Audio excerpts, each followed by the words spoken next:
Si Narsolis, matapos hubarin ang kanyang uniforme, ay nakasuot ngayon ng fishnet stockings, mataas na takong, pulang labi, at masikip na damit na nagpatingkad sa kanyang pagiging sexy. Tumawag siya para anyayahan si Jose sa isang hapunan para magpasalamat sa pagliligtas sa kanya. Hindi niya nakalimutang paalalahanan siya na tawagin siya sa kanyang tunay na pangalan, si Solis. Hindi siya natinag sa planong beauty ni Narsolis. Direkta siyang tumanggi at sinabi sa kanyang nasa quarantine zone siya. Sa pagkarinig nito, nagulat si Narsolis dahil alam ng lahat na maraming panganib doon. Nagreklamo siya at binago ang paksa, sinasabing hindi niya inaasahan na magiging maalalahanin si Jose at ilalagay ang sarili sa panganib para sa isang babaeng kapatid na walang kaugnayan sa kanya. Nakakalungkot na nagsikap siya na magbihis ng husto, ngunit nakatagpo siya ng straight man. Matapos makipag-usap saglit, nalaman ni Jose na si Iray Dimagiba ay kumikilos ng kakaiba nitong mga nakaraang araw. Dati ay masigasig siya sa kanyang trabaho, ngunit ngayon ay gusto na niyang umuwi ng maaga. Mahina ang kanyang mentalidad na parang hindi siya natulog sa magdamag. Bukod dito, paminsan-minsan ay nagkakamali siya habang nag-opera. Nang marinig ni Jose ang sinabi ni Solis, alam niyang may problema. Binanggit din niya na minsan ay walang dahilan kung bakit nawala si Dimagiba ng isang bote ng dugo ng halimaw. Posible bang ang kasalukuyang polusyon ay dahil dito? Sa pagsubaybay sa kanyang kinalalagyan, nakarating si Jose sa harap ng isang abandonadong gusali. Pagkapasok sa loob, napansin niyang mayroong isang malaking hukay sa ilalim. Sinundan niya ang hagdan at nakita si Dimagiba na lihim na pumunta sa isang lugar na mukhang isang research room. Nakita ni Jose na umaakyat siya sa isang tangke at tinanong kung nilinis ba ni Dimagiba ang bote ng suwero isang taon na ang nakalipas. Paano mo nalaman ang tungkol dyan? Sumagot ka. Biglang nanginig ang dalawang balikat ni Dimagiba. Umiiyak siya habang sinasabi sa sarili na nakagawa siya ng napakalaking pagkakamali. Inayos niya ang kanyang salamin at bumaba papalapit kay Jose at nagsimulang magreklamo para humanap ng awa. Nagsimula nang lumitaw ang malupit na mga ekspresyon sa kanyang mukha, ngunit hindi pa rin ito napansin ni Jose. Pinayuhan niya si Dimagiba na umalis agad doon at iulat ang lahat sa gobyerno dahil wala siyang kakayahang lutasin ang problema. Siyempre nagsinungaling si Dimagiba. Gumamit siya ng dahilan na matanda na ang kanyang ina at mayroon siyang mga anak para humingi ng tulong sa malungkot. Nakiusap siya kay Jose na halos lumuhod siya. Ipinaliwanag ni Jose ang lahat, ngunit walang saysay ang lahat. Biglang binago ni Dimagiba ang kanyang pag-ugali. Nagliwanag ang kanyang mga mata na para bang mga headlight dahil alam niyang nag-iisa lang si Jose at walang nakakaalam na naroon siya. Nang marinig si Jose na sinabing dadalhin niya siya sa harap ng gobyerno, dahan-dahan siyang bumangon at gumamit ng isang malalim na boses na para bang sinapian ng demonyo. Jose, isa ka palang estudyante. Marami kang hindi naiintindihan. Nang makita siyang nagbago ng kanyang pag-ugali, naramdaman ni Jose na may mangyayari. Dahil sa pagkamuhi sa lahi ng tao, na gumawa ng mga bagay na sumisira sa kapaligiran, ang isang taong katulad ni Dimagiba ay maaaring magkaroon ng masamang balak. Siya ang taong nagbabalak na gumamit ng mga ipis, daga, at uod para linisin ang sangkatauhan at ibalik ang kadalisayan sa lupa. Ang kanyang pangangatwiran ay parang walang katuturan, ngunit tila nakakakumbinsi rin. Naniniwala siya na ang mga tao ay nakikitira sa lupa, ngunit patuloy nilang sinisira ito. Ang mga tao ay parang isang cancer cell. Mula noon hanggang ngayon, ang mga tao ay patuloy na dumadami at sakim. Hanggat patuloy na umiiral ang mga tao, walang planeta ang magiging maganda at mapayapa. Dimagiba, alam mo ba ang sinasabi mo? Nang marinig ang mga argumentong ito ni Dimagiba, hindi alam ni Jose kung paano siya kakausapin. Patuloy pa ring nagdadaldal. Si Dimagiba tungkol sa kanyang mga ideal. Nakapikit ang kanyang mga mata, nagiging pula ang kanyang mukha. Para bang kinasusuklaman niya na hindi niya malinis ang sangkatauhan sa agarang panahon.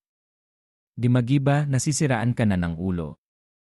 Paulit-ulit na binanggit ni Jose na dahil sa kanyang kapabayaan, maraming tao ang namatay. Ngunit tila walang pakialam si Di Magiba. Bilang isang doktor, hanggat may pasyente, dapat niyang gawin ang lahat para gamutin ang mga ito, maging ito man ay isang normal na tao o kahit na si inang kalikasan. Sa puntong ito, ganap nang naging masama si Di Magiba. Nakakatakot ang kanyang ekspresyon at binasag ang kanyang salamin gamit ang kanyang mga kamay. Hindi siya nag-atubiling umamin na siya ang nagdulot ng pagbabago. Masyado nang malinaw ang kanyang ambisyon. Gusto niyang pumatay simula sa Luzon City muna. At ang mga humahadlang sa kanya, ang mga super tao tulad niya, ay may espesyal na pagtrato at kasama sa blacklist. Nang marinig niya ang sinabi niya tungkol sa planong lusawin ang mga pathogen sa pinagmulan ng tubig, biglang nakaramdam ng pangangati si Jose. Lumalabas na nakapaghanda na pala siya. Huwag nang makipag-usap sa baliw na doktor na ito. Sasayangin mo lang ang oras. Naisip ni Jose na tahimik na umalis. Nagulat si Di Magiba dahil ang isang taong matuwid ay tila ayaw pigilan siya. Ngunit sinabi ni Jose sa kanya na isa lamang siyang estudyanteng hindi makapasa sa akademya at takot mamatay. Walang mahirap intindihin doon, di ba? Pagkatapos niyang magsalita, dali-dali siyang umalis. Akala niya, kung hindi siya isang mutant, wala siyang magagawa sa kanya. Ngunit sa gitna, napansin ni Di Magiba na nawala ang bote ng swero sa loob ng kanyang bulsa. Dahil dito, nagsimulang magwala siya. Walang duda na nagawa ito ni Jose habang abala siya sa pagtuturo. Galit na galit si Di Magiba na hindi niya mapigilan. Hawak niya ang kanyang ulo sa sakit at bumagsak. Pagkatapos ay tumingala siya at naging isang demonyo na may mahabang puting buhok at maliwanag na pulang mga mata. Nagtataka ka talaga sa akin.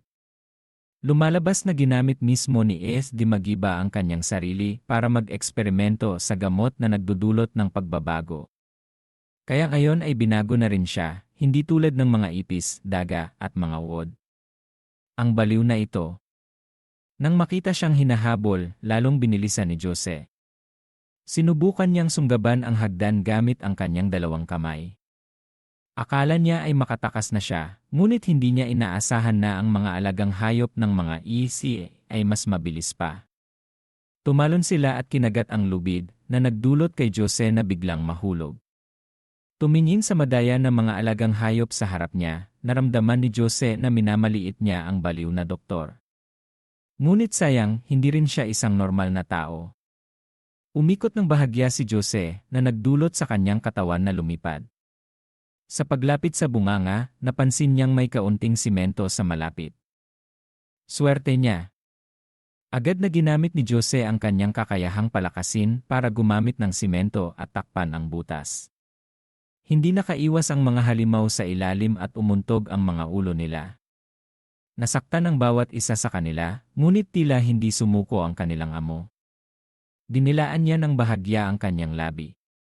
Kahit saan ka pa magpunta, hindi ka makakatakas sa akin. Pagkatapos mabawi ang kanyang buhay, agad na umalis si Jose sa bunganga. Habang tumatakbo, ginamit niya ang kanyang yis para mag-isip ng paraan para harapin ang mga mutant na halimaw. Sa mga halimaw na ito, ang pinakamahinang problema ay ang mga ipis, habang ang mga daga ay malakas na kailangan niyang maghirap para malabanan. Kung ang isang tao ay binago, paano niya ito dapat isipin?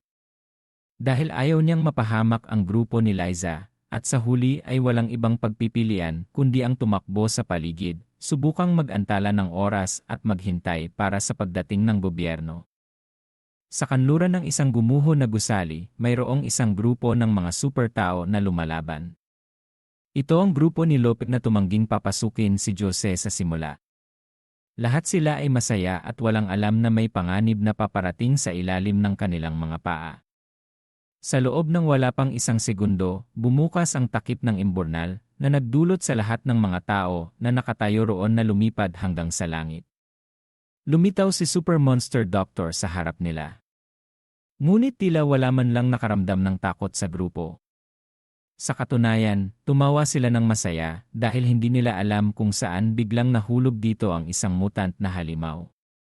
Napakatalino mo. Kung hindi ka pa namatay ng maaga, masasayang ka lang. Tinignan ng halimaw ang mga tao sa harap niya at dinilaan ang kanyang labi ng may pagkauhaw. Sinimulan niyang iunat ang kanyang mga kamay at paa. Una, nagpuntirya siya sa isang lalaki. Mabilis siyang nakailag, ngunit hinamak na ang bilis niya ay masyadong mabagal para kumita. Ngunit libu-libong beses niyang hindi inaasahan na hindi lamang kayang bumilis ng halimaw, ngunit kaya ring humaba ang kanyang mga kamay. Sa isang iglap, hinawakan niya ang lalaki ng mahigpit sa kanyang mga kamay at pagkatapos ay ginamit ang kanyang isang galamay para saksakin siya hanggang sa kamatayan. Isa pang kaawa-awang babae ang hindi alam kung gaano kataas ang langit at gustong gumanti para sa kanyang kaibigan, ngunit agad siyang pinutol ng halimaw sa kanyang dibdib gamit ang kanyang kuko. Hindi na siya nagawang magpaliwanag pa. Sa puntong ito, naunawaan ng lahat ang kaisipan ng tao. Akala nila na isa lamang itong halimaw na madaling kainin, ngunit hindi nila inaasahan na agad nilang ibababa ang bilang ng miyembro ng grupo sa isang iglap. Ngunit hindi tulad ng iniisip ni Lop, mukhang hindi na nag-aalala ang mutant na halimaw tungkol sa kanila pagkatapos patayin ang 3 buhay at takutin ang 2 pang natitira na umihi sa kanilang mga pantalon. Umalis siya na parang nakalimutan na niya ang mga tao. Tungkol kay Jose, pagkatapos tumakbo sa paligid ng ilang beses sa quarantine zone, napansin niyang parang kaya pa rin silang habulin. Bagaman medyo komplikado ang topografiya ng kapitbahayan, napansin ni Jose na mabilis silang nakakaamoy sa kanya. Habang pinapanatili ang ligtas na bilis, naisip niyang mabuti na hindi mabilis ang halimaw na kasama. Siguro ay natigil siya sa isang sulok. Kung gusto mong iligtas ang iyong buhay, dapat kang lumayo sa pinuno.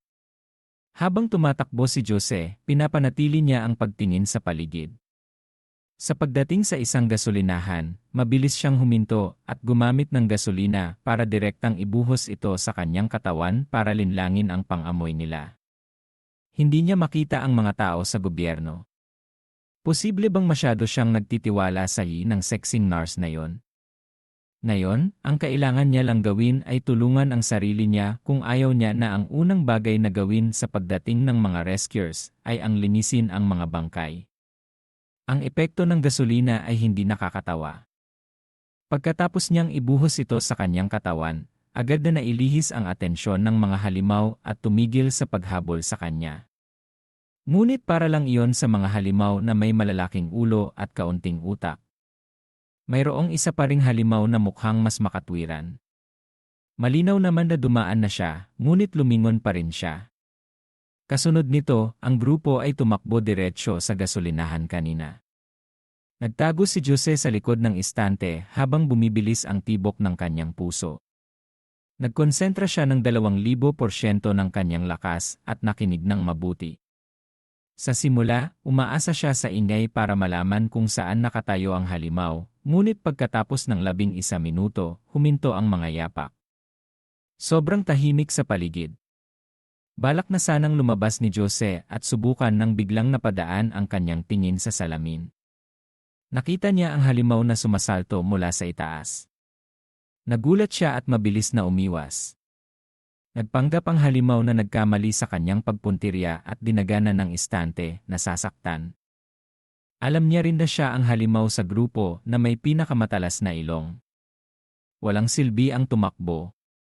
Kung hindi niya alisin ang banta, kahit saan pa siya pumunta, wala ring mangyayari.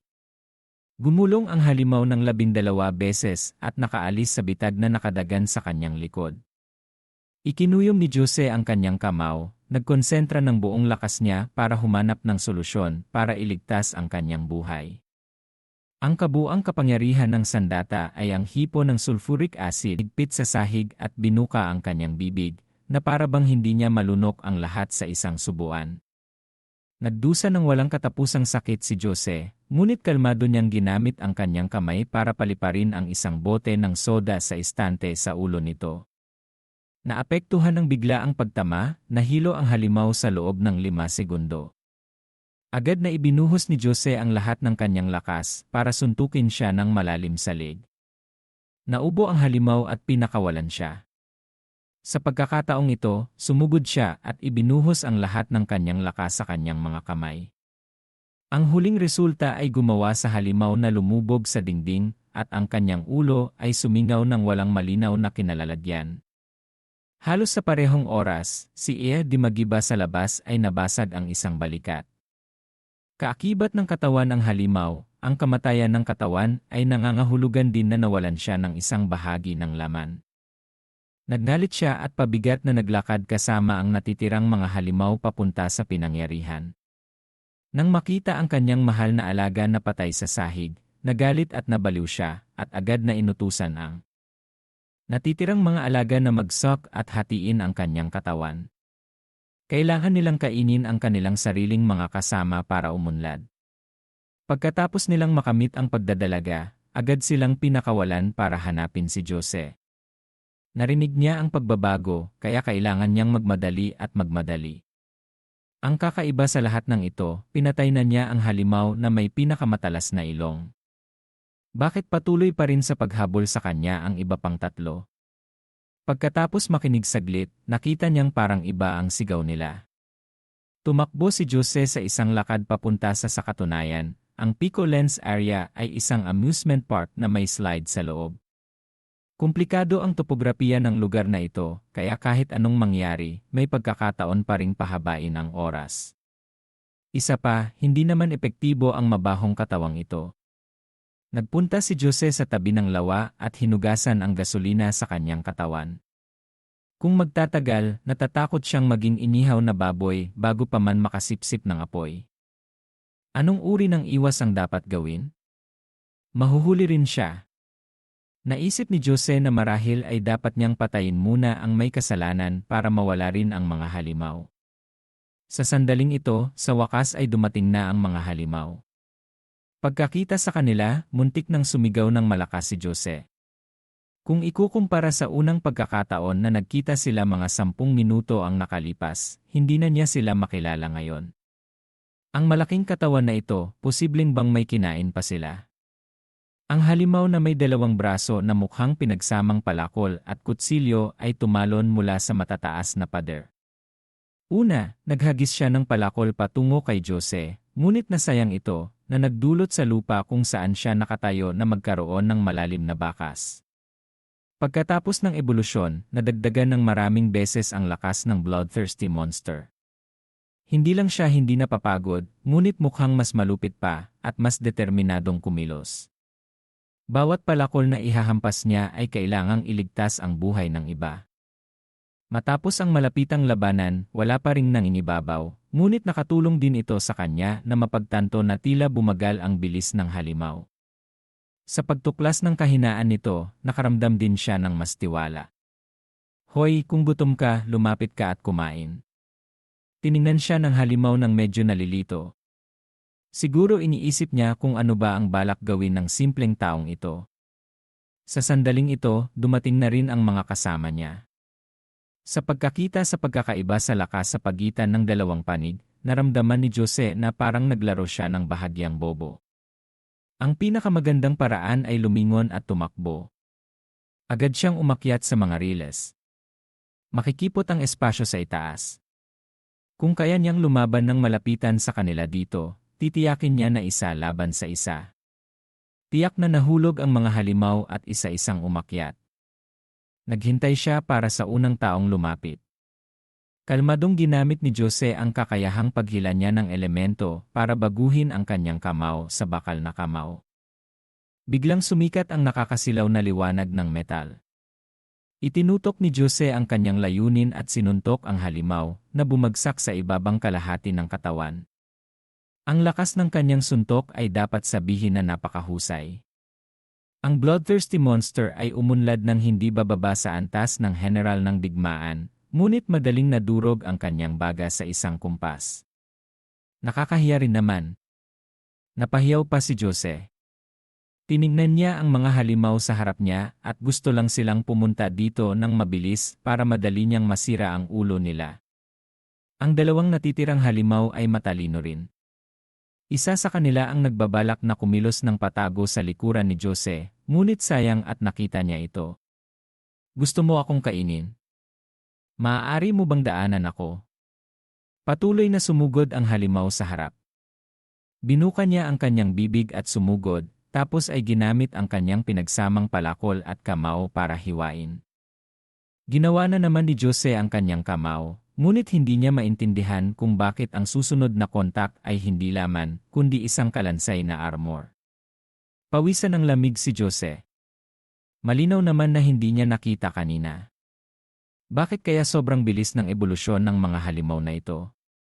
Bago pa natatapos ang problemang ito, dumating na rin ang halimaw na kumilos ng patago kanina. Sinipa ni Jose ang kanyang paa sa kanyang batok, ngunit agad na tumubo ang ilang sanga ng mga buto doon. Sobrang gulo ng kalansay na ito. Paano magkakaroon ng mga buto sa likod ng liig? Si Jose ay pinilit sa isang sipit. Parang nagkakaintindihan ang dalawang halimaw. Sabay silang sumugod. Ito ang sitwasyong ayaw ni Jose na makita. Sa kasalukuyang katawan niyang bakal, pwede pa rin siyang makipaglaban, pero ang halimaw na ito ay kasing tibay ng hirap na kahit gaano mo pa itong paliparin ay hindi pa rin sila natatapos. Nagpasya siyang pansamantalang paliparin muna ang isa, tapos saka na niya sila paghiwalayin. Tiwala ang mga bloodthirsty monster matapos mag-evolve sa kanilang mga kakayahan. Kahit gaano pa sila suntukin ni Jose, hindi sila magagalit tulad ng isang punching bag, ngunit ang gusto ng puntiryahin ni Jose sa pagkakataong ito ay hindi ang pagpatay sa kanila tulad ng unang halimaw. Ang halimaw na iyon ay walang ingat na itinulak sa tamang posisyon. Sa lalong madaling panahon, isang roller coaster na tila nawala ng preno ang sumugod mula sa likuran at bumangga diretsyo sa halimaw na direktang nagpadala sa kanya sa kanluran. Lumalabas na bago siya tumakbo rito, dumaan siya sa control room at nagtakda ng isang bitag para mahuli ang mga taong ito. Si Jose ay nahihirapang nakabitin sa mga riles sa sandaling ito. Sa kasalukuyang taas na ito, kung mahuhulog siya, malamang namamatay siya o mabalian ng braso. Sa wakas ay pinanood ng huling halimaw ang kanyang kasama na naalis sa loob ng 5 segundo at sumugod ng may galit. Ang panghuling labanan ay nangyari sa ilalim ng mga riles. Sa tulong ng kanyang buntot, madali niyang napanatili ang balanse habang nahihirapan si Jose.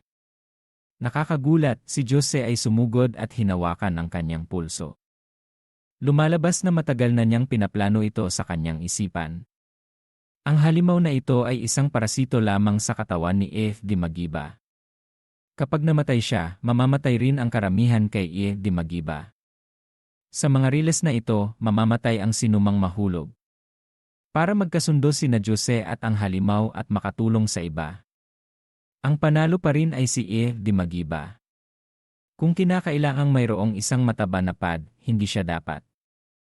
Sa huli, napagtanto ng halimaw ang isang bagay bago bumagsak. Sa kanyang mga mata, sumikat ang bihira na takot. Ang wakas ng mga mayayabang ay dapat na ganito. Pagkatapos niyang maging malaya, tumayo si Jose at pinagpagan ang alikabok sa kanyang katawan.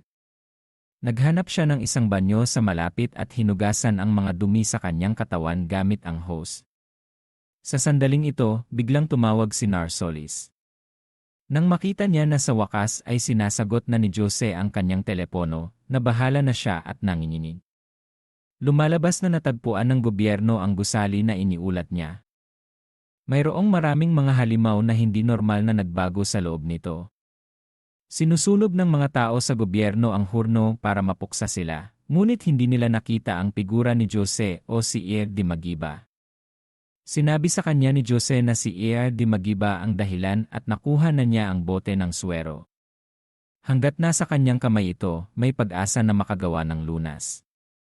Hindi maintindihan ni Narsolis kung paano nagiging mutant ang isa niyang kasamahan na napakabait. Hiniling sa kanya ni Jose na iulat sa gobyerno para ipadala ang isang bihasang reinforcements. Ang natitira ay nakadepende sa kanyang sarili. Sa sandaling ito, natagpuan na rin ni AFD Magiba ang lugar. Tumayo siya sa isang sulok at nakinig ng buo ang kanilang pag-uusap. Maraming mga kalkulasyon ang muling lumitaw sa kanyang isipan. Patuloy na naghintay doon si di Magiba. Sa wakas, matagumpay na lumabas si Jose. Naibalik na niya ang hitsura ng isang normal na tao, ngunit hindi maitago ang kanyang malupit na kilos. Sa pagkakataong ito, ang regalo na dinala niya ay ang grupo ni Liza. Jose, tulungan mo kami. Binihag at sinabit ni di Magiba ang grupo ni Liza sa isang roller coaster.